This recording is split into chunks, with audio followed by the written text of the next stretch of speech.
And now, the long-awaited response from the government with the Matatu Association right in the Republic that made a standstill across the activities that happen in Nairobi and its environs and different counties right here in the Republic. There's still no conversation between the government and the Matatu, and they are saying that there is no deal that has been made till this moment. And remember, early this Monday morning, this protest began in earnest, and of course every other county participated in this. And at this particular moment, a standoff between the government and the stakeholders, that is the Matatu Association, never came to a deal. We expected by around 9:30 p.m. this evening the conversation will have been resolved, and there will be a positive change across the divided ends. But as we speak right now, the Matatu Association together with the government have not come to an agreement towards all this. And of course, negotiations led by Transport Cabinet Secretary, that is Chirchir, and Energy Cabinet Secretary Opiyo Wandayi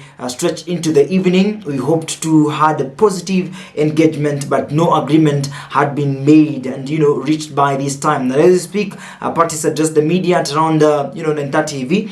The negotiations that brought about a joint meeting and a joint press briefing. Wandayi initially suggested that the progress had been fruitful, or the discussions would have yielded positive results. However, officials from the Matatu sector intervened the conversation and saying that there is no final deal that had been agreed upon.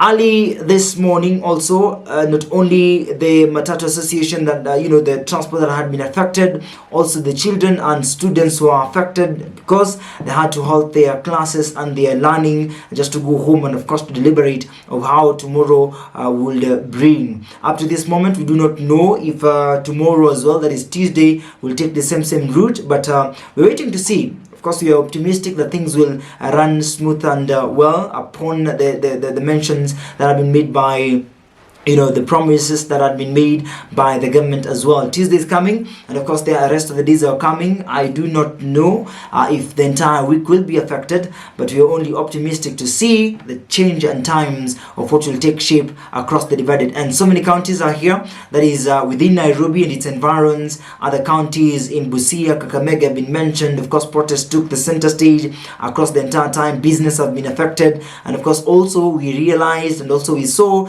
that protesters also vandalized some of the property. And early today, even as CS Interior Murkomen speaking says that the protest seems to be politically infiltrated. We do not know about that, but of course, as the consecutive bulletins and consecutive reports that we'll be following up, we'll get up to speed to see what indeed is taking shape across the country. Meanwhile, the Matatu Association and the government have not come to an agreement, so that means the protest still continues, which affects so many things and so many activities right here in the Republic. Solution-based approach is what the countries need. Voice with Zesmo.